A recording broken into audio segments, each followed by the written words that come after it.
सो hello students, welcome once again. और this is Saurabh Shrivastava. और आज हम शुरू करते हैं अपना कंटिन्यू करते हैं रेफ्रिजरेशन की अगली सीरीज़। तो कल हम लोगों ने पढ़ा था, कहाँ तक पढ़ा था भाई? कल हम लोगों ने पढ़ा था जो है वो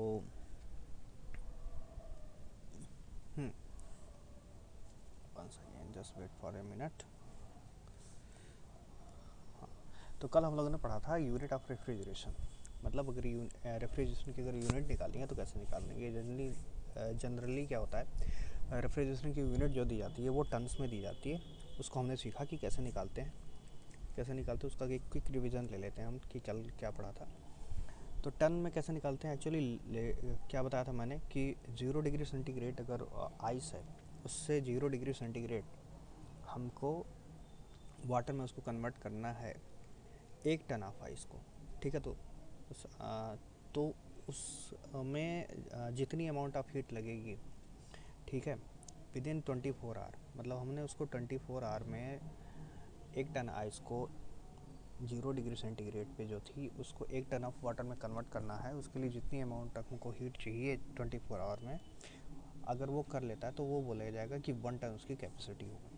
ठीक, लेटेंट हीट ऑफ आइस कितनी होती है? 335 किलो जूल पर केजी। 1 किलो जूल के लिए हमको 1 केजी अगर आइस को हमको मेल्ट करना तो उसको 335 होगी।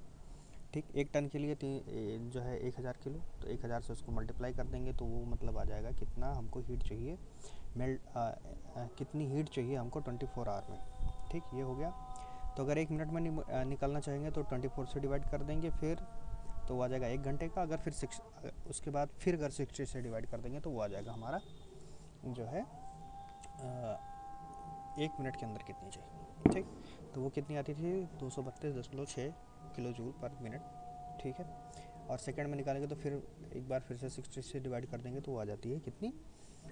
389 किलो जूल पर सेकंड। ये आ जाती है एग्जैक्ट वैल्यू। एक्चुअल में मैंने क्या बताया था कि एक्चुअल में ये वैल्यू थोड़ा सा उससे कम होती है, और वो होती है जो है करीब 210 किलो जूल पर मिनट। ठीक है, मिनट में देखा जाए, या अगर सेकंड में निकालेंगे तो 3.5 किलो जूल पर सेकंड। ठीक है, अब आज क्या करते हैं हम, जो है अगला चैप्टर शुरू करते हैं, मतलब अगला शुरू करते हैं वहाँ से। हाँ, तो कल वाले बेस पे हम कुछ क्वेश्चन लगाते हैं। ठीक है, कल हमने जो पढ़ा था उसके बेस पे क्वेश्चन लगाते हैं, पिछले कॉन्सेप्ट के बेस पे। क्वेश्चन क्या है? क्वेश्चन है कि round the clock cooling of an apartment having a load of 300 mega joule per day require an air conditioning plant of the capacity about.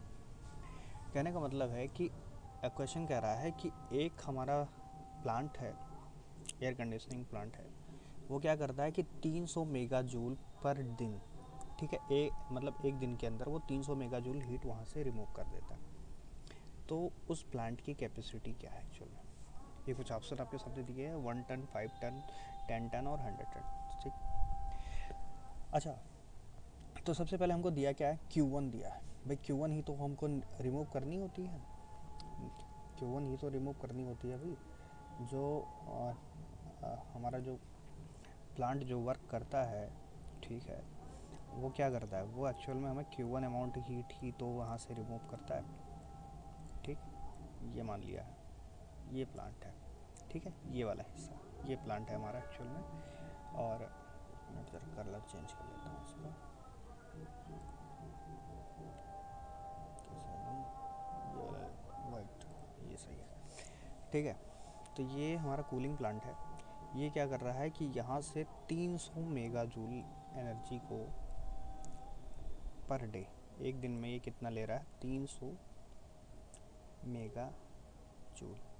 ठीक है, 300 मेगा जूल यहाँ से निकाल रहा है, यही तो है हमारी Q1। ठीक, इतना निकाल रहा है यहाँ से, मतलब एक्सट्रैक्ट कर रहा है इस लोअर टेम्परेचर से, जो भी है T1, मुझे नहीं पता कि वो कितना है। ठीक है, तो ये एक्सट्रैक्ट कर रहा है। अब ये बताना है कि भाई बस इतना ही दिया है क्वेश्चन में, अब बताना है कि भाई प्लांट की कैपेसिटी कैसे होगी। तो कैसे निकालेंगे? Q1 मेरे को दिया है 300 मेगा जूल पर डे, ये मेगा जूल दे रखा है, अगर इसको किलो जूल में कन्वर्ट करेंगे तो हमको 1000 से मल्टीप्लाई करना होगा। तो ये आ गया 3000 मेगा जूल, 300 इंटू 1000, ये आ गया इतना किलो जूल पर डे, एक दिन के अंदर इतना किलो जूल होगा। अच्छा, ये एक दिन का है, एक दिन का मतलब 24 घंटे। अगर मैं इसको 24 से डिवाइड कर दूँ तो पर घंटे का आ जाएगा, और फिर अगर 60 से डिवाइड कर दूंगा तो 1 मिनट का आ जाएगा। तो ये कहने का मतलब कितना आ रहा है, ये यहाँ से अगर डिवाइड करते हैं तो लगभग आता है 208.33 किलो जूल पर मिनट। आ गया भाई, आसान हो गया अब थोड़ा। देखो 208.33 किलो जूल पर मिनट, और 1 टन, ये तो मेरे को पता है ना कि 1 टन अगर कैपेसिटी है प्लांट की, कूलिंग कैपेसिटी अगर 1 टन की है, तो इसका मतलब क्या है कि 210 किलो जूल पर मिनट उसकी क्या होगी, उसकी कैपेसिटी आती है। अगर 1 मिनट में 210 किलो जूल अगर वो हीट रिमूव कर पा रहा है, तो इसका मतलब हम बोल देंगे कि भाई ये 1 टन इसका जो है कैपेसिटी है। अब यहाँ से देखो कि जो हमारा कूलिंग प्लांट है वो कितना रिमूव कर रहा है, लगभग 208.33 किलो जूल पर मिनट, और एक्चुअल में होती कितनी है, वो 210 kilo joule per minute 1 ton की कैपेसिटी होगी। तो टोटल कैपेसिटी अगर यहाँ से निकालेंगे तो कैपेसिटी प्लांट की कितनी हो जाएगी, जितना रिमूव कर पा रहा है डिवाइड बाई जितना 1 टन की कैपेसिटी उसे डिवाइड करिए, तो लगभग वो आ जाएगा, लगभग हमारा, ठीक है, ज़्यादा अंत नहीं, लगभग 1 टन की कैपेसिटी होगी। ठीक है, ये कितनी हो गई, 1 टन की इसकी कैपेसिटी हो गई। ठीक, सॉरी सही से लिख नहीं पा रहा हूँ, कोई बात नहीं। ये वाला तो कहने का मतलब कौन सा ऑप्शन सही है, ये वाला ऑप्शन सही है।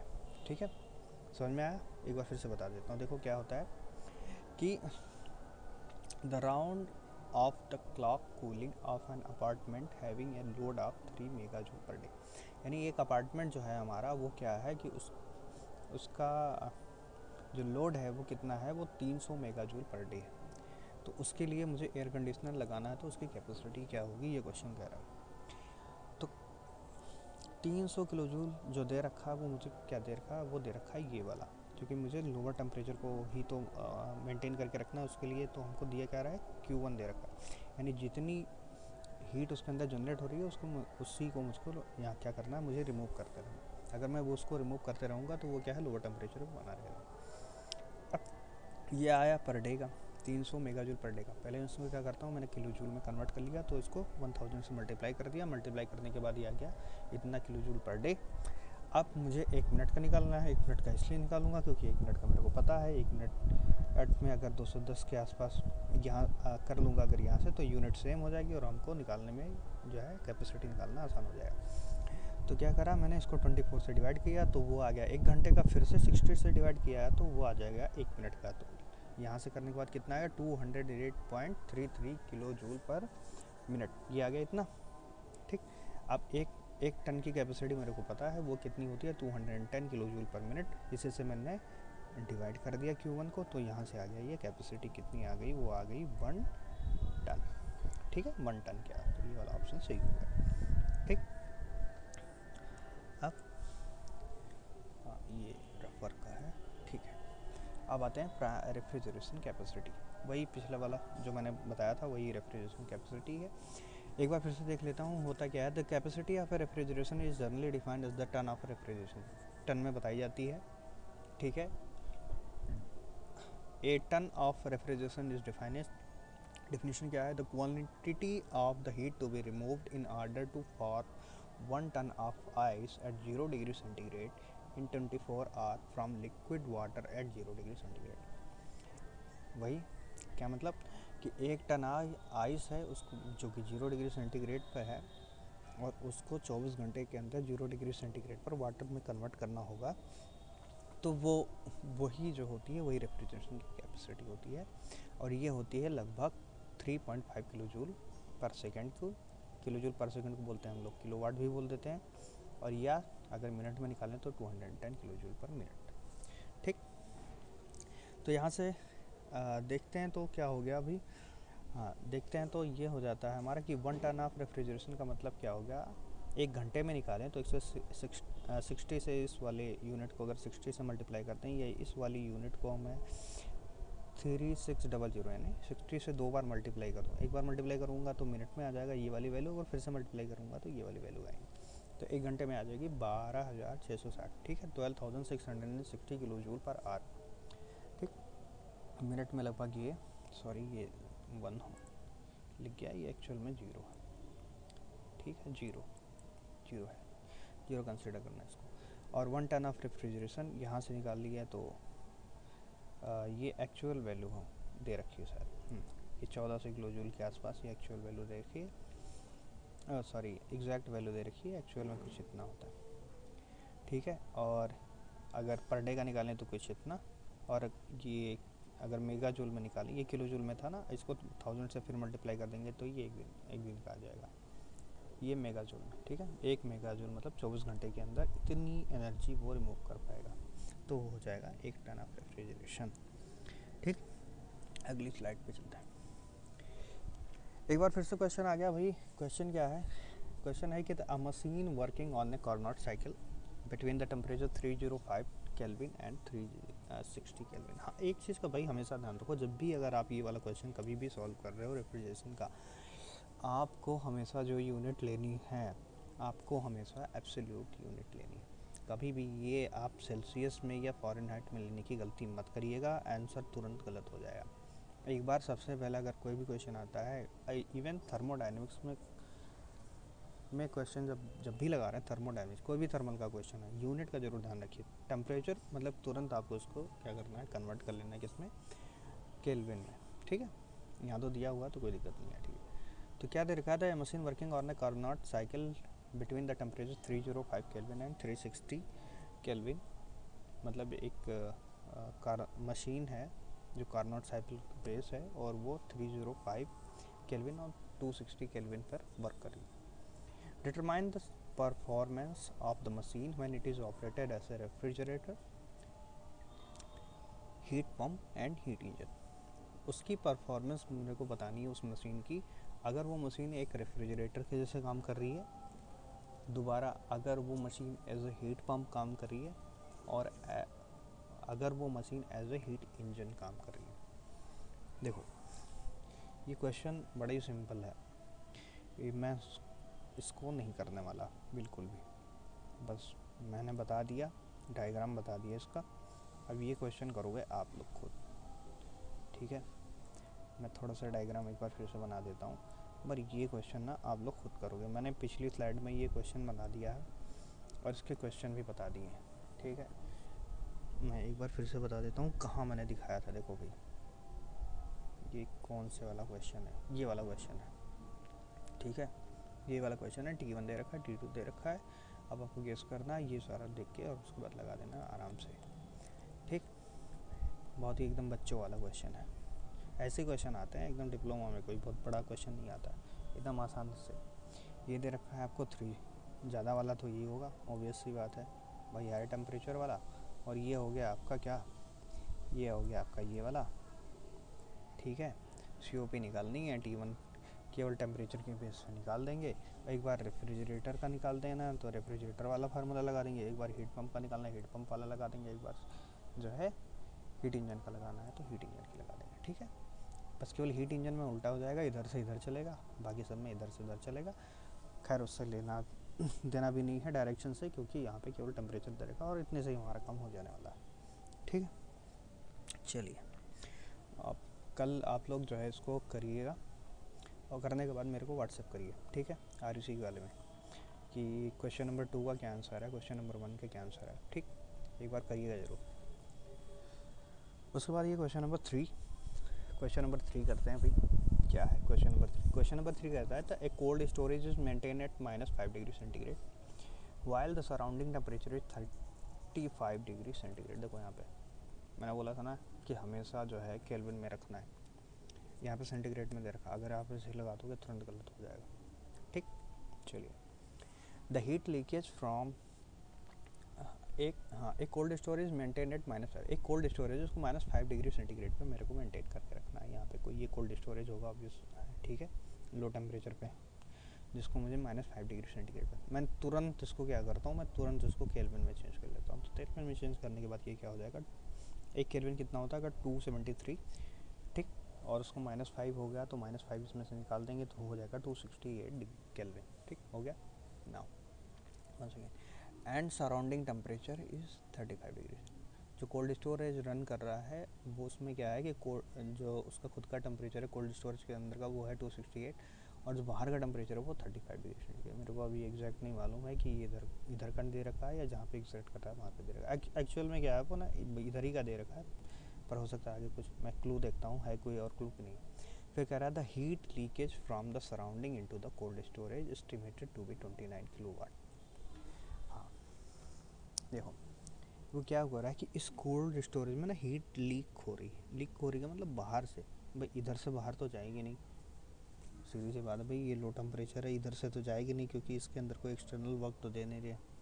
ठीक है, क्लासेस स्टेटमेंट फिर से सेकंड लैब थर्मोडायनेमिक्स। तो क्या है ना कि इधर का बाहर का टेम्परेचर कितना है, बाहर का टेम्परेचर 35 डिग्री सेंटीग्रेड। तो बाहर से क्या हो रही है, अंदर को हीट लीक कर रही है, कितनी कर रही है 29 किलोवाट, यानी एक 29 किलो जूल पर सेकेंड या 29 किलोवाट कह दो। इतनी हीट जो है इसके अंदर आ रही है, उसकी दीवार के थ्रू कैसे भी करके लीक कर रही है, इसके अंदर पहुंच रही है। आप क्या कह रहे हैं, the actual COP of the refrigeration plant is 1/3 of the ideal working ideal plant. ठीक, कह रहा है कि जो एक्चुअल सीओपी है, जो प्लांट की एक्चुअल सीओपी है वो क्या है, वो एक्चुअल सीओपी है वो आइडियल सीओपी की 1/3 है। ठीक, 1/3 है। ठीक, फिर कह रहा है working between the same temperature. हाँ कह रहा है कि हाँ कि अगर इसी सेम टेम्परेचर पे कोई एक्चुअल आइडियल साइकिल वर्क कर रही है तो उस साइकिल इस टेम्परेचर पे अगर कोई आइडियल मशीन वर्क कर रही है, ठीक है, आइडियल साइकिल वर्क कर रही है, तो उसकी कैपेसिटी की तुलना में कंपैरिजन में ये वाला जो प्लांट है हमारा कोल्ड स्टोरेज वाला, ये उसकी सीओपी 1/3 है। ठीक है, देखते हैं। अब क्या कह रहा है कि find the power required to drive the plant. तो वह क्वेश्चन थोड़ा सा बड़ा ज़रूर है बट बहुत ही सिंपल है, बहुत ही सिंपल मतलब बहुत ही ज़्यादा सिंपल। क्वेश्चन मैंने बता दिया, देखो क्या है, ये डायग्राम बता रहा हूँ। ये हीट है 29 किलोवाट, ये बाहर से लीक हो रही है इस कोल्ड स्टोरेज के अंदर। कोल्ड स्टोरेज का टेम्परेचर है -5 डिग्री सेंटीग्रेड, केल्विन में तुरंत चेंज कर लिया, हो गया 268 डिग्री सेंटीग्रेड। अब इसका टेम्परेचर मेरे को नहीं पता, होगा कुछ भी जो भी मैं मान लिया। अब मेरे को क्या करना है कि इसी टेम्परेचर पे इस कोल्ड स्टोरेज को मेरे को मेंटेन करके रखना है, इसी टेम्परेचर पे इस कोल्ड स्टोरेज को मेंटेन। तो क्या करेगा, जितनी अमाउंट ऑफ हीट इसके अंदर बाहर से आ रही है लीक होके, ठीक है, अगर मैं उसको वापस एटमॉस्फेयर में कैसे भी करके वापस पहुंचा दूँ, वहाँ से हटा दूँ कैसे भी करके, मशीन के थ्रू या कैसे भी करके, तो वो उतने टेम्परेचर में मेंटेन रहेगा, रहेगा नहीं रहेगा, बिल्कुल रहेगा। तो क्या कर रहा हूँ, तो यहाँ से क्या है कि ये जो भी आ रही है कैसे भी है, इसको मेरे को लेना देना नहीं है। मेरा Q1 क्या होगा, वो इसी के बराबर होगा। ठीक है, मेरा जो Q1 होगा वो क्या होगा, इसी के बराबर होगा। ठीक है, ये हो गया Q1, क्योंकि इसको मैंने रिमूव कर दिया तो आराम से निकल जाए। अब ये हो गया मेरा Q1। ठीक, अब वही पूछ रहा है कि भाई मेरे को W कितना चाहिए, कितना W मैं दूँ जिससे क्या है कि ये Q1 यहाँ से निकलती रहे। अब देखो यहाँ पे सोल्यूशन देख रहा है जरा, COP क्या होती है एक्चुअल में, COP, ठीक है, आइडियल COP क्या है, अगर मान लिया दूसरा कोई प्लांट वर्क कर रहा है इसी टेम्परेचर पे, तो आइडियल COP क्या होगी, T1 divide by T2 minus T1। Desire effect by work input, temperature से सीधा रिलेशन है, इसलिए क्या करते हैं हम Q की जगह T भी रख सकते हैं। ठीक, तो ये हो गया T1 मेरे को कितना पता है, 268 डिग्री केल्विन, 268 रख दिया, डिवाइड बाई ये कितना दे रखा है, ये मेरे को दे रखा है T2 दे रखा है 308 केल्विन, T1 दे रखा है मेरे को 268। ठीक, ये निकाल लिया मेरे को। ये इसकी जो भी वैल्यू आए, देखो आप लोग अपने आप से करिएगा, मैं थोड़ा सा बता रहा हूँ, इसमें थोड़ा क्या है ना कि अभी मेरे पास राइटिंग पैड नहीं है तो थोड़ा सा दिक्कत हो रही है, तो मैं हिंट दे रहा हूँ, आप लोग खुद से करके देखिए। यहाँ पे जो वैल्यू आई इस COP की, ठीक है, इस COP की वैल्यू जो भी आई वो क्या है, आइडियल, किसी दूसरा प्लांट जो इस टेम्परेचर पे वर्क कर रहा है। अब ये जो हमारा प्लांट वर्क कर रहा है, जो कोल्ड स्टोरेज वाला प्लांट वर्क कर रहा है, उसकी COP आइडियल वाली की क्या है, 1/3 है। तो ये वाली जो वैल्यू आएगी जो भी ना, इसको क्या करो 1/3 निकाल लेना, 1/3 आ जाएगा। फिर क्या करना है, उसको इस वाली COP से निकाल देना। अब क्या करना है कि इसकी COP के बराबर रख देना। अब इसका COP क्या आ जाएगा, वही desire effect by work input. Desire effect इसका कितना आएगा, मेरे को यही निकालते रहना, यही मेरा डिज़ायर इफेक्ट है, divide by work input W जो कि मेरे को निकालना है। आप इसका 1/3 के बराबर इस वाली को वैल्यू रख दोगे। डिज़ायर इफेक्ट मेरे को पता है, डिज़ायर इफेक्ट कितना है, डिज़ायर इफेक्ट मेरा क्या है 29 है, वर्क इनपुट यहाँ से मैं निकाल दूँगा। ठीक है, को आप लोग निकालिएगा, बड़े आराम से आ जाएगा, कोई बहुत बड़ी टेढ़ी खीर नहीं है। ठीक, ना हो जाएगा। चलिए आगे का देखते हैं, रफ वर्क। हाँ, क्वेश्चन नंबर 3, एक और क्वेश्चन। आपकी बार कुछ न्यूमेरिकल ज़्यादा, देखो ऐसा इसलिए मैं कर रहा हूँ कि आप लोग जो कॉन्सेप्ट सीख जा रहे हो ना, कम से कम उसको जो है आप इम्प्लीमेंट कर पाओ, है ना। ऐसा नहीं है कि कोई पढ़ लिया थ्योरी, उसके बाद फिर जब न्यूमेरिकल की बात आई तो भाई पता ही नहीं है क्या करना है। तो इसीलिए मैं बताता हूँ, ताकि आप एक बार थ्योरी पढ़ो, उसके बाद उससे न्यूमेरिकल हो, फिर थ्योरी पढ़ो, फिर उसका न्यूमेरिकल, फिर थ्योरी तो न्यूमेरिकल। ऐसे करेंगे ना तो क्या है कि हमारी प्रैक्टिस अच्छे से हो जाएगी। ठीक, चलिए तो क्वेश्चन नंबर 3 है। अभी कितना किया, सॉरी वो एक्चुअल में 4 है, ये शायद गलत हो गया। एनीवे, तो क्वेश्चन क्या कहता है, A heat engine has operating ideally has the maximum efficiency of 75%. What will be the COP of the machine if it is work as a refrigerator, it work as a heat pump?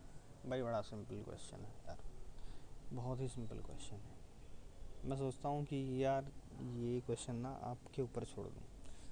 चलो मैं बता देता हूँ question में करना है क्या है, फिर भी वैसे ऊपर से आप लोग खुद से ट्राई करिए, करने की कोशिश करिएगा। क्या है, एक हीट इंजन है, एक हीट इंजन है जो कि ऑपरेटिंग आइडियली, जो कि आइडियल कंडीशन पे वर्क कर रहा है। ठीक है ना, इसका मतलब रिवर्सिबल है, कोई लॉस नहीं है उसके अंदर। ठीक, हैज़ अ मैक्सिमम एफिशिएंसी 75%, उसकी मैक्सिमम जो एफिशिएंसी है, हीट पम्प हीट इंजन है, यहाँ पे ध्यान रखना ये चीज़, रेफ्रिजरेटर नहीं है ये, हीट इंजन है। इसकी जो मैक्सिमम कैपेसिटी है ना वो कितनी है, 75%, 75%। What will be the COP of the machine? अगर हाँ, अगर कह रहा है कि इसकी COP क्या होगी, कहने का मतलब ये इनडायरेक्टली कह रहा है कि अगर इसको उलट दिया जाए इसकी साइकिल को, ठीक है, तो इसकी COP क्या होगी। पहले कंडीशन में जब ये एक रेफ्रिजरेटर के जैसा काम करता है, दूसरी कंडीशन में जब ये एक हीट पंप के जैसे काम करता है। ठीक है, अब 75% सीधा डायरेक्ट दे रखा है, मेरे को नहीं पता क्या है, तो एक काम करते हैं, मैं ना ये बनाता हूँ पहले। चलो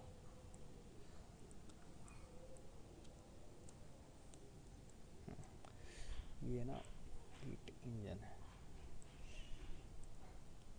ठीक, 75% सीधे दे रखा है। देखो T1 T2 से निकाल सकते हो, निकल जाएगा, लेकिन इस थोड़ा सा दिक्कत हो सकती है। ठीक है, तो अब इसको मैं क्या करता हूँ, इसके सीधे ही अप्रोच बताता हूँ। 75% दे रखा है हमारा हीट इंजन में। Main work main desire effect क्या होता है, W। तो अगर मैं मान लूँ कि यहाँ से 100 आ रही है, क्यू जो ले रहा है यहाँ से एक्सट्रैक्ट कर रहा है हाइयर टेम्परेचर से, ठीक है, सोर्स से, वो अगर मान लिया 100 है, तो W कितना हो गया, 75 होगा कि नहीं होगा, 75 भाई, तभी तो 75% एफिशिएंसी आएगी इसकी। डिज़ायर इफेक्ट कितना है हमारा यहाँ पे, ये output divide by input, input कितना है 100, ये हो गया 75। अब ये पता हो जाएगा, ये आ गया 25। क्यों, क्योंकि हीट इंजन हमारा रिवर्सिबल है, इसके अंदर कोई लॉसेस नहीं है। ठीक है, तो ये 75 हो गया, ये और ये दोनों मिलके ये होना चाहिए। अब इतना बता दिया, आपको खुद करना है। अब इसी को उलट दोगे तो एक बार रेफ्रिजरेटर मान लोगे, यहाँ का पहले वाले में डिज़ायर इफेक्ट ये हो जाएगा, दूसरे वाले में हीट पंप निकालोगे तो डिज़ायर इफेक्ट ये हो जाएगा। आराम से निकाल सकते हो आप लोग। ठीक है, अब इससे ज़्यादा नहीं, पूरा ही सॉल्व हो गया, बचा ही कुछ नहीं इसमें। ठीक है, तो आप लोग अब कर सकते हो, कल करके बताना है इसको। क्वेश्चन नंबर 3 है। वंस अगेन क्वेश्चन नंबर 4 थोड़ा सा ट्रिकी है, ये SSC में ऐसे टाइप के क्वेश्चन पूछे जाते हैं, तो मैंने सोचा कि थोड़ा सा डाल देता हूँ। जस्ट थोड़ा सा थर्मोडायनेमिक्स का एक कॉन्सेप्ट यहाँ पे यूज़ हो रहा है। बार बार हम इस क्वेश्चन में जो है, जब हम साइकिल की बात करते हैं ना, तो कई बार हम बात करते हैं यार कि ये एक्चुअल में रिवर्सिबल है या नहीं। कहता ना कोई रिवर्सिबल है कि नहीं है, साइकिल पॉसिबल है कि नहीं पॉसिबल है एक्चुअल में। तो ये जो है साइकिल पॉसिबल है किसी भी रिवर हीट इंजन की या किसी भी मशीन की, तो उसके लिए कुछ कंडीशंस होती हैं। क्लासियस कंडीशन आप लोगों ने पढ़ा होगा, थर्मोडायनेमिक्स में नहीं पढ़ा होगा, तो ये चीज़ यहाँ ये है क्लासियस का स्टेटमेंट। ठीक है, ये जो स्टेटमेंट है ये है क्लासियस इनइक्वालिटी स्टेटमेंट।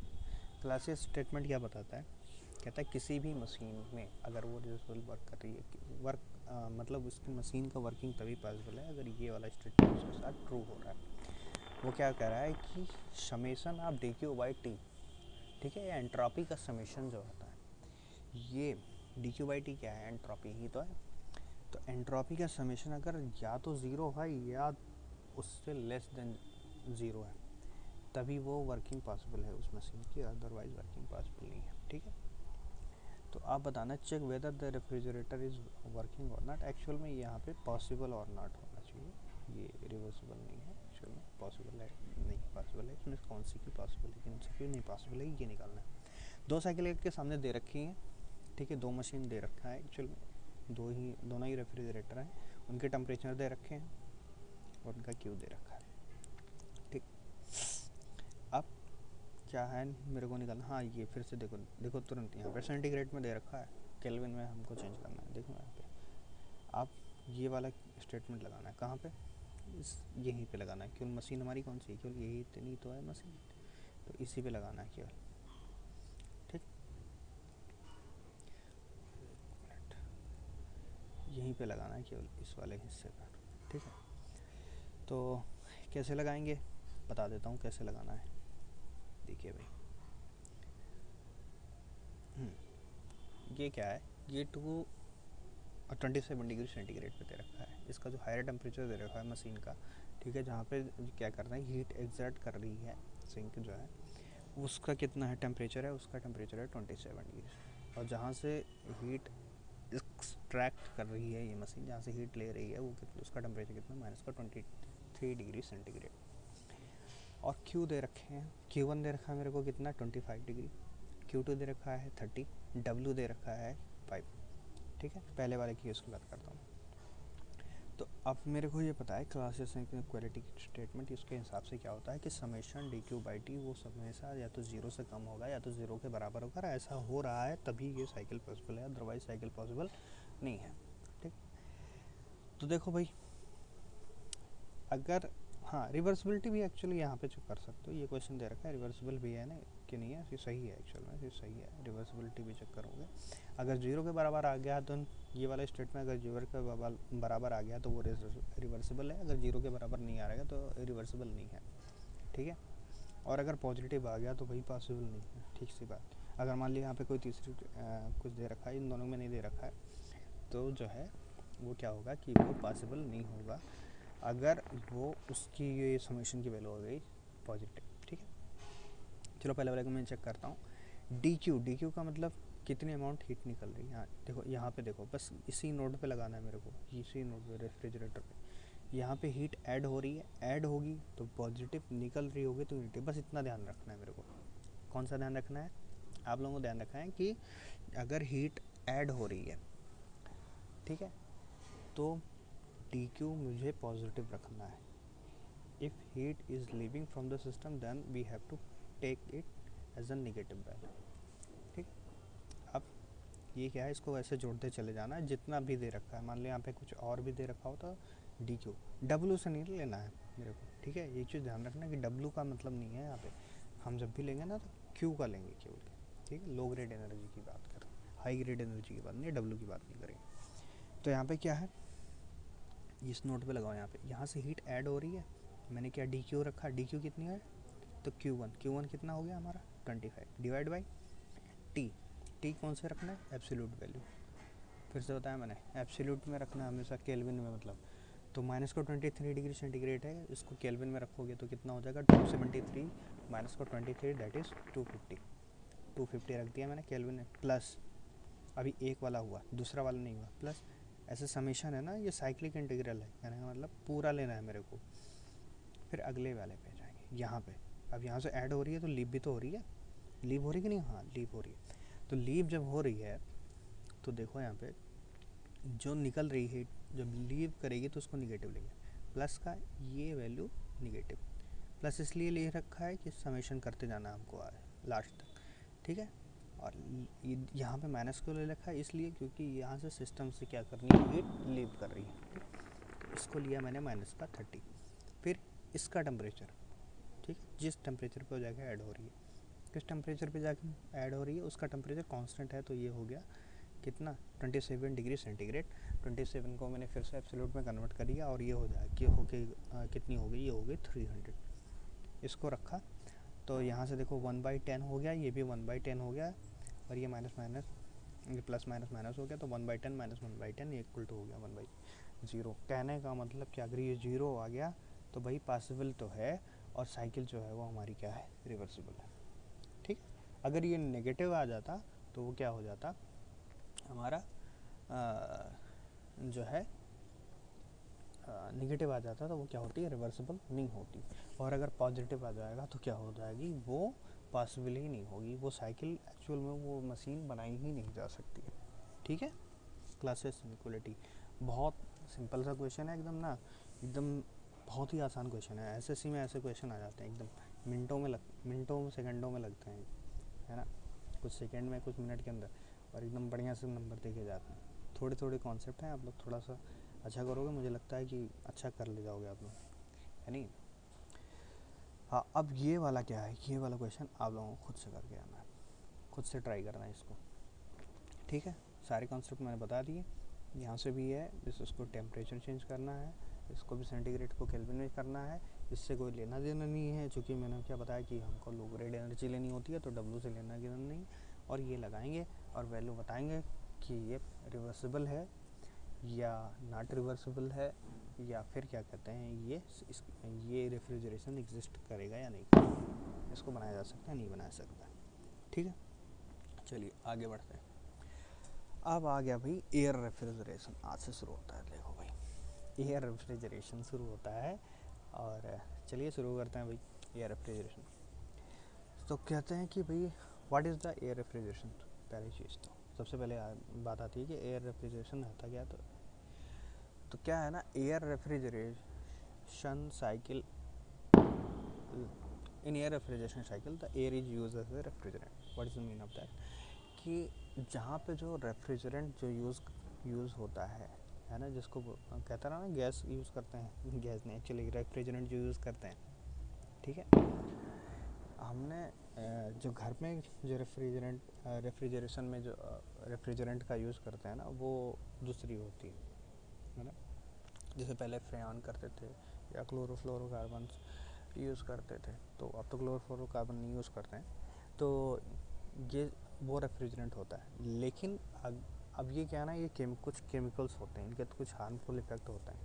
कई जगह पे क्या है कि ना आपको ईजिली अवेलेबल नहीं हो पाता, कुछ इसके डिसएडवांटेज भी हैं। जैसे क्या है कि ये केमिकल ये रेफ्रिजरेंट जो होते हैं, ठीक है, ये केमिकल से बनाए होते हैं, ऐसे केमिकल कंपोजिशन होता है ना, आग बहुत तेज़ी से पकड़ते हैं। आप लोगों ने देखा होगा कि फ्रिज कई बार जो बहुत ज़्यादा हीट हो जाती है तो उसमें ना कंप्रेशर जो है एकदम ब्लास्ट कर जाता है, आग लग जाती है, शॉर्ट सर्किटिंग हो जाती है, की वजह से कैसे भी करके आग लग जाती है। तो ये ना थोड़ा हजार्डस भी है।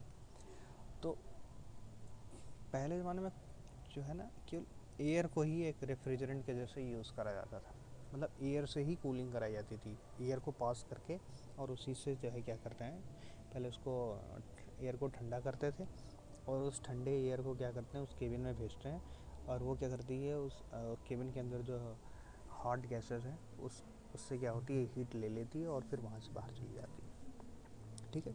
इसका बहुत ज़्यादा यूज़ करा जाता है, हम लोगों ने एविएशन सेक्टर में भी यूज़ करते हैं, एयर रेफ्रिजरेशन सिस्टम में एयर रेफ्रिजरेशन सिस्टम को यूज़ करते हैं। अब इसके एडवांटेज क्या है, देखो भाई एडवांटेज इसलिए है क्योंकि ये फ्री ऑफ कॉस्ट है, एयर तो हर जगह अवेलेबल है, ठीक है। अगर बहुत ऊपर ना जाएँ तो एयर स्पेसशिप में नहीं एक्चुअली में यूज़ करते हैं, लेकिन कहाँ यूज़ करते हैं हम, ये इसको हम यूज़ करते हैं जो है जो नीचे जो हमारे प्लेन्स उड़ते हैं ना लो टेम्परेचर पे, वहाँ पे एयर रेफ्रिजरेशन बहुत अच्छे से काम करता है। इसके अलावा क्या है कि ईजिली अवेलेबल है, सब जगह पे अवेलेबल है, low weight and volume of equipment. हाँ, ये बहुत बड़ा एडवांटेज है भाई, क्योंकि एविएशन सेक्टर में ना वेट टू पावर रेशियो सबसे ज़्यादा रोल प्ले करता है किसी भी मशीन के अंदर। वैसे भी सब जगह रोल प्ले करता है, ऐसा नहीं है, क्योंकि वेट टू पावर रेशियो क्या है, ये आप कहूँ पावर टू वेट रेशियो क्या है, तो ये सबसे ज़्यादा रोल प्ले करता है ना। और अगर ये भाई जो है, अगर कोई ऐसी मशीन बना दी गया जिसका क्या है कि पावर ज़्यादा है और उसका वेट भी कम है, तो बड़ी अच्छी मशीन है एक तरह से, है ना। वो बहुत ही फिजिबल है, लोगों को भी पसंद आएगी, और ये बहुत आसानी से बहुत जगहों पर फिट हो सकती है। तो ये बहुत अच्छी चीज़ होती है। इसका एडवांटेज सबसे ज़्यादा है कि ये क्या है कि इसका वेट कम होता है, और इसका वॉल्यूम, इसके जो इक्विपमेंट है ना, ये बहुत कम जगह घेरते हैं। कुछ डिसएडवांटेज में क्या है कि हीट कैरिंग कैपेसिटी कम होती है इसकी एक्चुअल में, क्योंकि यूज़ जो हम करते हैं ना वो एयर ही यूज़ करते हैं, और एयर को ये तो पता है ना कि आप लिक्विड में चेंज करने में उसको बड़ा मुश्किल हो जाता है, बहुत ज़्यादा प्रेशर चाहिए, तो हमको बहुत ज़्यादा एक्सटर्नली वर्क देना पड़ेगा कंप्रेसर के लिए। तो ये इस थोड़ा एक डिसएडवांटेज है। तो हम एयर को ना लिक्विड नहीं बना सकते, मतलब बना सकते हैं ऐसा नहीं है, लेकिन बहुत ज़्यादा उसके लिए प्रेशर की ज़रूरत होती है, बहुत हैवी कंप्रेसर हमको लगाना पड़ेगा। तो क्या है कि ये इसका डिसएडवांटेज हो गया कि हीट की, ठीक है, हीट कैरिंग कैपेसिटी क्यों कम होती है, इसीलिए कम होती है क्योंकि वो लिक्विड में चेंज हो नहीं पाता, और अगर वो लिक्विड में चेंज होगा तभी अपने साथ ज़्यादा हीट लेके जा पाएगा, क्योंकि भाई लिक्विड है तो कुछ लेटेंट हीट लेके चला जाएगा अपने साथ गैस में कन्वर्ट होने के लिए, और फिर गैस से फिर आगे उसके सेंसिबल हीट लगेगी, फिर से मान लीजिए कम टेम्परेचर पर गैस थी और ज़्यादा टेम्परेचर पे उसको गैस को अपने साथ लेके जाएगा, जो है टेम्परेचर बढ़ रहा है। तो ये हो गया कि हीट कैरिंग कैपेसिटी उसकी बहुत अच्छी नहीं होती, since the air does not changes phase through out the cycle, क्योंकि पूरे साइकिल के दौरान इसकी फेज जो है चेंज नहीं होती। कहने का मतलब वो लिक्विड के फॉर्म में आता ही नहीं है ना। ये दूसरा क्या है, the high power requirement for the compressor to handle the large amount of the air. जैसे मैंने बताया कि एयर लिक्विड में आएगा नहीं, तो कहने का मतलब उसका क्या है, उसका जो स्पेसिफिक वॉल्यूम होगा, कहने का मतलब 1 kg का जो वॉल्यूम होगा वो क्या है, वो ज़्यादा होगा। क्यों इसलिए ज़्यादा होगा, क्योंकि वो क्या है कि एयर की फॉर्म में है, यानी वो गैस की फॉर्म में है, वो जो है इस फॉर्म में है ही नहीं लिक्विड की फॉर्म। अगर लिक्विड में चेंज हो जाए तो वो कम में सिमट के हो जाएगा।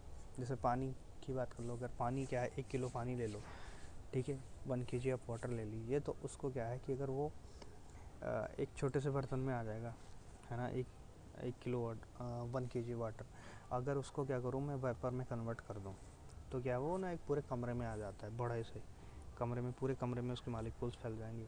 अगर मान लो बहुत बड़ा रूम है तो उस पूरे रूम में फैल जाएगा। जैसे जैसे टेम्परेचर बढ़ेगा उसी हिसाब से वो क्या होते हैं कि बहुत तेज़ी से फैलना शुरू कर।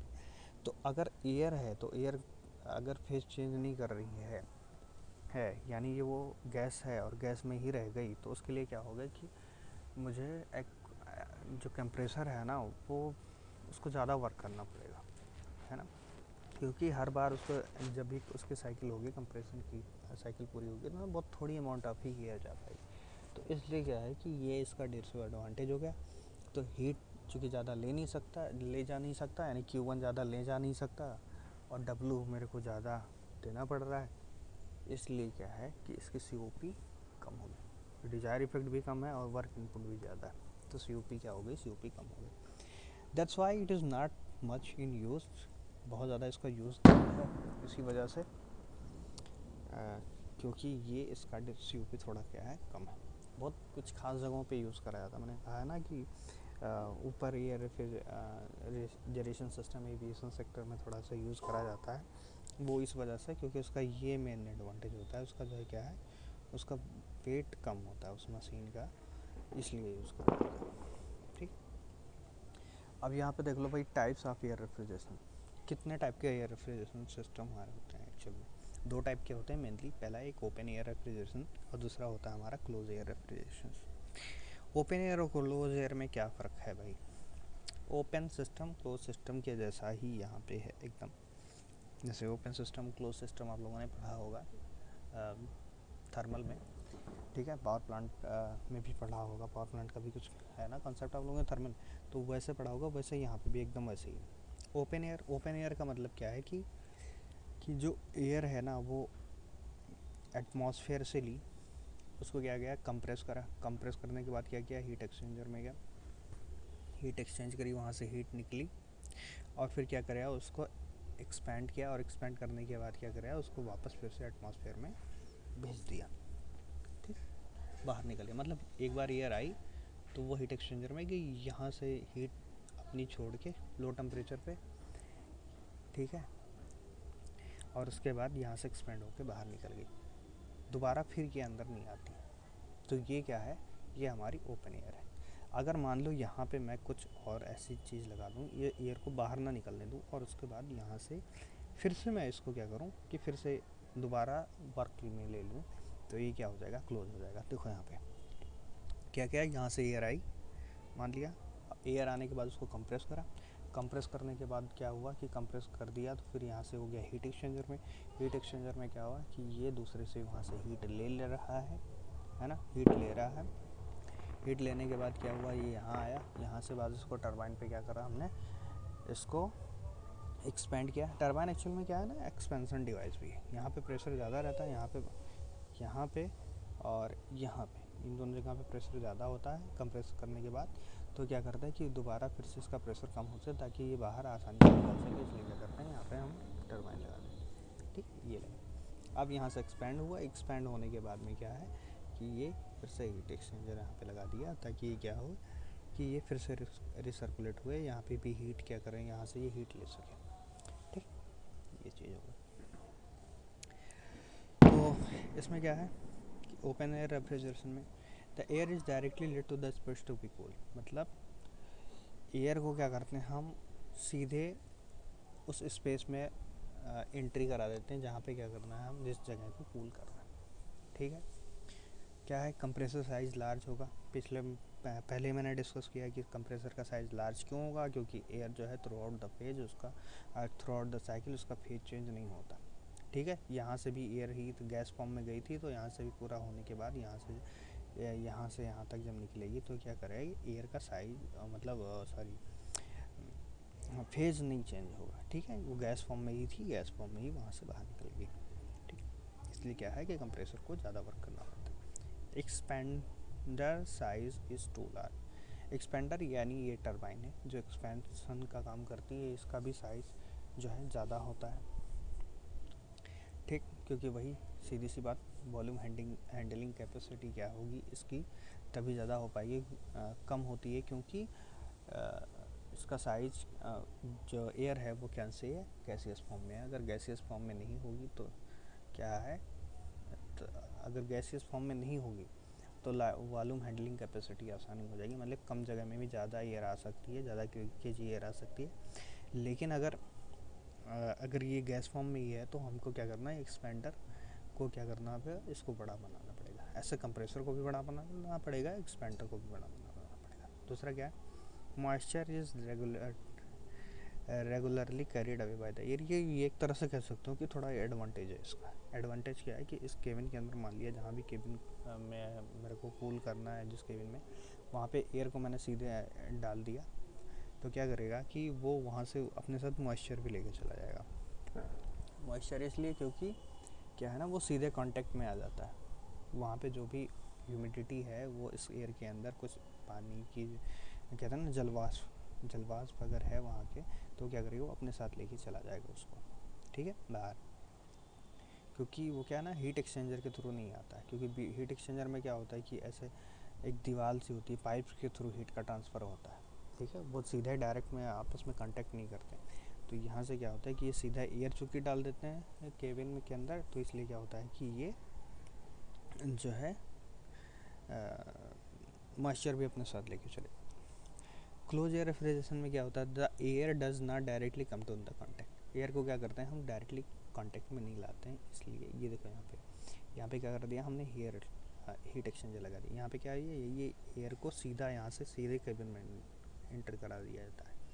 ठीक है, और यहाँ पे केबिन में इंटर नहीं कराया, हमने क्या करा कि एक हीट एक्सचेंजर डिवाइस लगा दी। कहने का मतलब कि एयर को क्या करा हमने, एक यहाँ पे क्या है कि ऐसे पाइप्स के थ्रू, छोटी छोटी पाइप्स हैं, ऐसे पाइप होती है ना, ऐसे ऐसे करके जो ऐसे घूमनी होती है, उस पाइप के थ्रू ही क्या करा कि हमने इसको जो है एंटर कराया। मान लो कि ये केबिन है, केबिन के चारों तरफ दीवार है, दीवार के चारों तरफ ऐसे मान लो पाइप्स के अंदर वो ऐसा लगा हुआ है, ऐसे ऐसे करके, और वहाँ पे क्या करते एयर को पास कराया, वो क्या करे ऐसे एयर उसी में से होती गई और केबिन से हीट क्या है लेती गई। ठीक है, कंडक्टिव मटेरियल मतलब पाइप्स के आर पार, पाइप क्या होता है मेटल का बना होता है, तो मेटल के थ्रू क्या होती है हीट उसके अंदर चली जाती है, लेकिन क्या है वो एयर से डायरेक्ट टच में नहीं आती।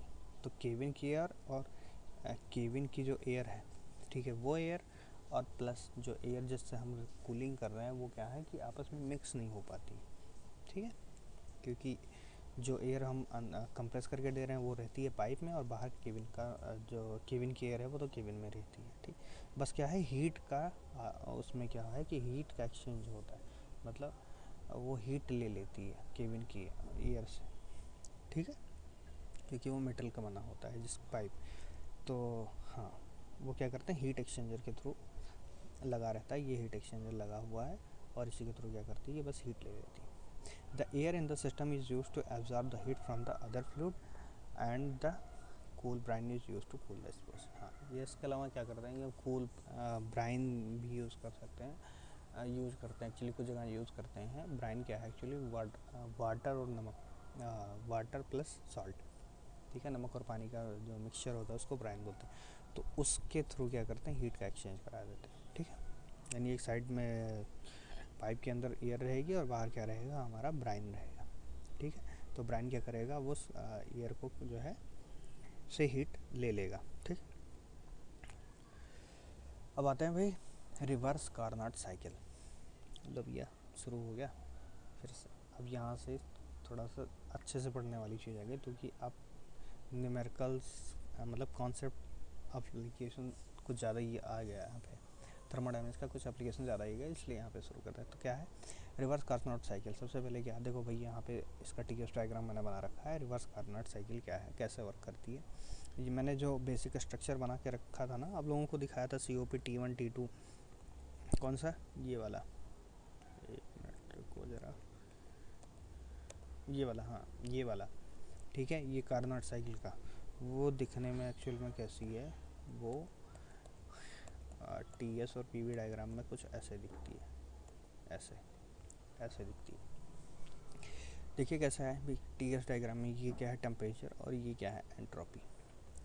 एक साइड टेम्परेचर लेते हैं, एक साइड एंट्रोपी।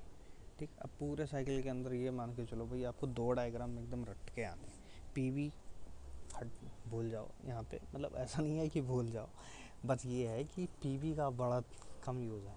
आप कभी भी इसको जब प्रूव करना होगा ना तो हमेशा TS डायग्राम बनाना। ठीक है, अब TS डायग्राम ही ज़्यादा चलेगा, और इसके अलावा वेपर कंप्रेशन में मेरे को क्या मिलेगा PH डायग्राम, मतलब प्रेशर और एंथैल्पी के बीच में डायग्राम। तो ये दोनों अब ज़्यादातर चलेंगे पूरे से रेफ्रिजरेशन के दौरान। ठीक, अब देखो भाई यहाँ पे क्या होता है, ज़रा ध्यान से देखो। यहाँ पे टोटल 4 स्टेप है। पहला स्टेप यहाँ से शुरू होता है। देखो ये क्या है ना, वर्क कंज्यूमिंग डिवाइस है। तो वर्क कंज्यूमिंग डिवाइस है, उसका जो TS डायग्राम बनता है वो कैसा बनता है एंटी क्लॉकवाइज। ठीक, कैसा बनता है एंटी क्लॉकवाइज। और वही वर्क जो प्रोड्यूसिंग डिवाइस है उसका डायग्राम बनता है वो कैसे बनता है, वो बनता है क्लॉकवाइज ऐसे।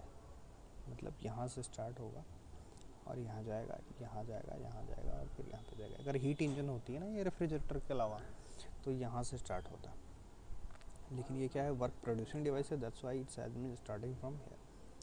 ठीक, यहाँ से यहाँ जाएगा, इधर जाएगा और यहाँ जाएगा, फिर यहाँ पे जाएगा। अब ज़रा देखो पहला 4 स्टेप कौन कौन से। पहला है the 1 to 2 is the isentropic compression.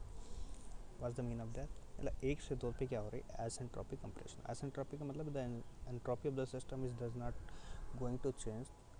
1 से 2 तक एंट्रोपी चेंज नहीं हो रही है। देख रहे हो यहाँ पे S1 ही थी यहाँ पे और S1 ही यहाँ पे है। मतलब 1 से 2 पे हम भले ही चले गए लेकिन एंट्रोपी में कोई चेंज नहीं हो रहा। ठीक, अब कंप्रेसर जो अपना लगा होता है ना वो यहाँ पे लगा होता है। आगे मैं दिखाऊंगा जो है ये क्या करता है वर्क कंज्यूम करता है। एसेंट्रोपिक है लेकिन ये वर्क कंज्यूम हो रहा है यहाँ पे। फिर क्या करता है 2 से 3 क्या है, तो 2 to 3 is the constant temperature oblique isothermal compression या हीट रिजेक्शन। यहाँ पे कितने सारी चीज़ें, ये आइसोथर्मल प्रोसेस 2 से 3, आइसोथर्मल मतलब temperature is not going to be change from 2 to 3, 2 से 3 तक क्या है टेम्परेचर चेंज नहीं हो रहा है, that's why it is called as isothermal process. Isothermal मतलब आइसो मतलब एक जैसा, थर्मल मतलब हीट या टेम्परेचर, ठीक है, टेम्परेचर चेंज नहीं हो रहा 2 से 3 तक, तो इसको बोलते हैं आइसोथर्मल। ठीक, अब फिर क्या है, आइसोथर्मल कंप्रेशन भी बोलते हैं। हाँ, कंप्रेशन प्रोसेस अभी यहाँ भी चालू है, आगे बताऊंगा कि 2 से 3 तक भी कंप्रेशन कैसे चालू है, वो पीवी डायग्राम में आपको सही से दिखेगा, इसके नेक्स्ट वाली स्लाइड में है वो। फिर क्या है, 3 to 4 is isentropic expansion process. 3 से 4 तक का क्या है, आइसेंट्रोपिक एक्सपेंशन हो रहा है। यहाँ पे एक्सपेंस क्या मतलब, एक्सपेंशन मतलब प्रेशर जो है यहाँ पे क्या है, अगर ऐसे में दिखाओ ना तो ये कांस्टेंट प्रेशर लाइन कुछ ऐसे जाती है, ऐसे कांस्टेंट प्रेशर लाइन जाती है ऐसे कुछ, ठीक है। तो ये क्या है कि यहाँ से यहाँ तक क्या है प्रेशर कम हो रहा है, ठीक। फिर क्या है 4 to 1, ये हाँ यहाँ पे सॉरी कहाँ पे चले गए, हाँ यहाँ पे, हाँ 4 to 1 क्या है, यहाँ 4 तक पहुँच गया। 3 और 4 का क्या है, ये यहाँ पे भी एंट्रोपी चेंज नहीं हो रही है 3 to 4, और यहाँ पे एंट्रोपी भी सेम है, that's why it is also called isentropic expansion process, यानी एक्सपेंशन हो रहा है but entropy is not going to be change throughout the system, throughout the 3 to 4, sorry. 4 to 1 क्या है, 4 to 1 is constant temperature heat addition in evaporator. देखो ये वाला ना क्या, ये इवेपोरेटर होता है, जो मैंने बताया था ना फ्रिज के अंदर वाला हिस्सा है, दैट वो इवेपोरेटर होता है। बाहर वाला क्या होता है, ये कंडेंसर होता है। कंडेंसर पे हीट रिजेक्ट होती है, इवेपोरेटर से हीट क्या करता है, रेफ्रिजरेटर लेता है और बाहर जाके एग्जर्ट करता है। जब बाहर एग्जर्ट करता है उसको बोलते हैं कंडेंसर, जहाँ से लेता है वो बोलता है इवेपोरेटर। इवेपोरेटर इसलिए बोलता है कि यहाँ तक होता है लिक्विड, और जैसे ही लिक्विड से यहाँ तक जाता है तो यहाँ से लिक्विड से फिर वेपर फॉर्म में यहाँ तक पहुँचते पहुँचते 4 to 1 क्या हो जाता है, ये पूरा पूरा वेपर में कन्वर्ट हो जाता है, ठीक है। इसलिए इसको इवेपोरेशन बोलते हैं, लिक्विड से वेपर में कन्वर्ट हो रहा है, ठीक है। यहाँ इसलिए इसको करना ज़रूरी होता है ताकि क्या करे कि हमारा जो है कंप्रेसर जो है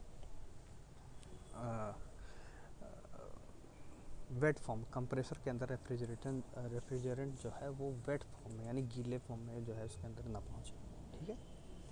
ये हो गया, ठीक। अब क्या है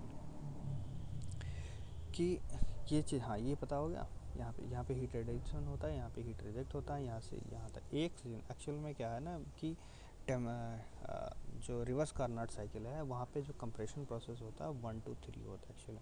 1 to 3 भी जो कंप्रेशन है, ऐसा नहीं 1 to 2 कंप्रेशन नहीं, 1 to 2 भी कंप्रेशन है, लेकिन ये एक्चुअल में कंप्रेशन यहाँ से यहाँ तक होता है। पीवी डायग्राम में भी वाक्य जाके क्लियर हो जाएगा। फिलहाल हमको अभी यहाँ पे इसका COP से मतलब है, तो COP क्या हो गया, COP होता है desire effect by work input.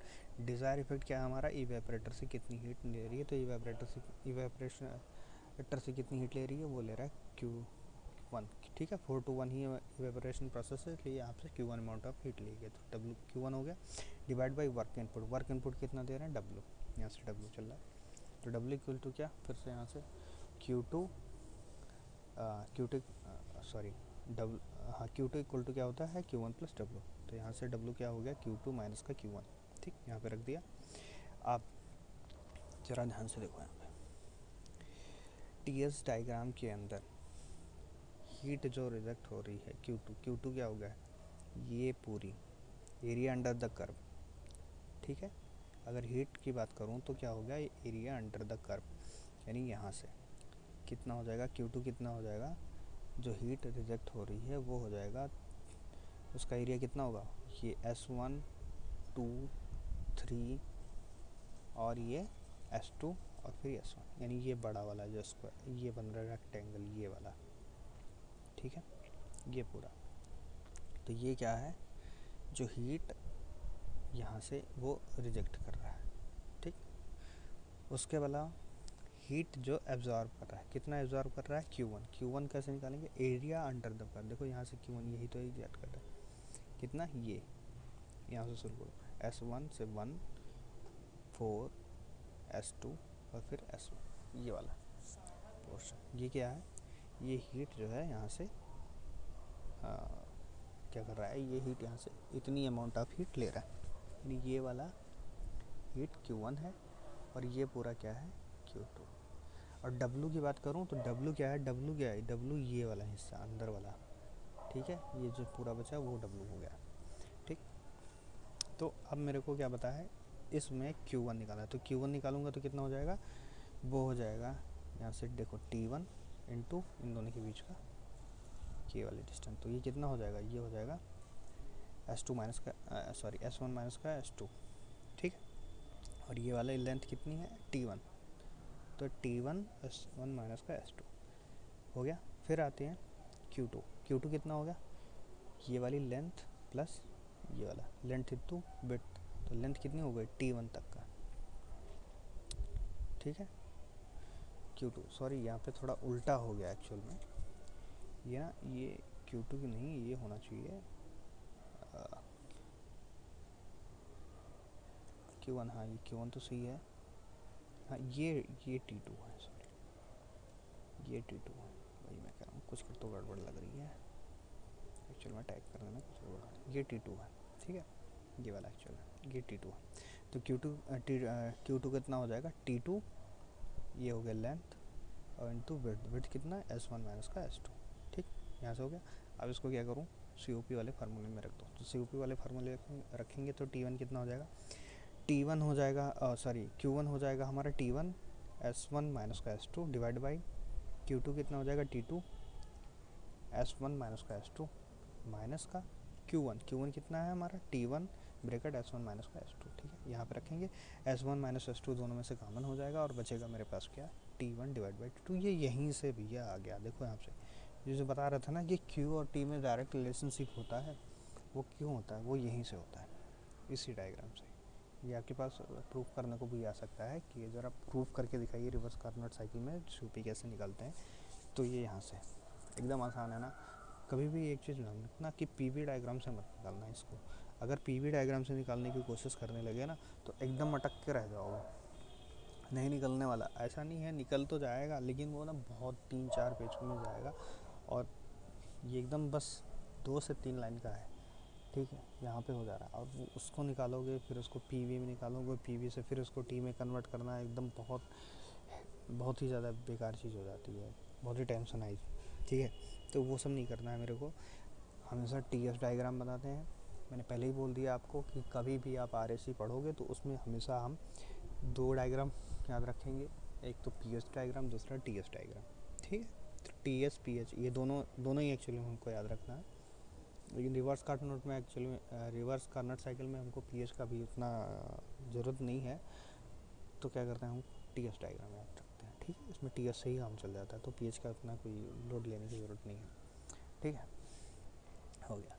तो यहाँ पे रख दिया, और ये वाली हमारी वैल्यू यहाँ से COP यहाँ पर गया Q1 by W equal to Q1 divide by Q2 minus Q1 या फिर T1 divide by T2 minus T1, ये यहाँ पे रख दिया और ये आंसर आपका आ गया, ठीक। अब आगे देखते हैं भाई नेक्स्ट स्लाइड में, हाँ ये देखो भाई, मैंने एनिमेशन के थ्रू बनाने की कोशिश करी कैसे वर्क करता है। देखो एक साइड में आपका PV डायग्राम बन रखा है, ये देखो यहाँ पे, ठीक है, और दूसरी साइड में क्या है आपका TS डायग्राम। देखो साइकिल कहाँ से स्टार्ट हुई, यहाँ से स्टार्ट हुई, कंप्रेशन हुआ, इसके लिए W कंप्रेशन ने वर्क दिया, कंप्रेसर यहाँ पे लगा होता है, और उसके बाद ये क्या है 2 से 3 पे क्या हीट रिजेक्ट हो रही है, ये हमारा है इवेपोरेटर, हाँ सॉरी कंडेंसर, हीट रिजेक्ट हो रही है। कंडेंसर के बाद 3 to 4 क्या है हमारा एक्सपेंशन प्रोसेस, ठीक है, वो जो बताया था ना वहाँ पे कि वो एक्सपेंशन डिवाइस लगी होती है, जैसे पीछे जो जाली के ठीक ऊपर लगी होती है, आप लोगों ने देखा होगा कल की स्लाइड में मैंने दिखाया था वो रेफ्रिजरेटर वाला, वो क्या है ना एक्सपेंशन डिवाइस लगी होती है। तो यहाँ से 3 to 4 ये वाला प्रोसेस, फिर 4 to 1 क्या है, ये इवेपोरेटर में हीट एडिशन हो रही है रेफ्रिजरेटर में। यहाँ पे रेफ्रिजरेंट के अंदर रेफ्रिजरेंट जो है हमारा हीट ले रहा है, यहाँ पे रेफ्रिजरेंट कंप्रेस हो रहा है, 1 से 3 तक हो रहा है, देखो यहाँ पे कंप्रेस हो रहा है, देखो 1 से 3 कौन सा प्रोसेस, 1 से 2 कौन सा प्रोसेस, आइसेंट्रोपिक,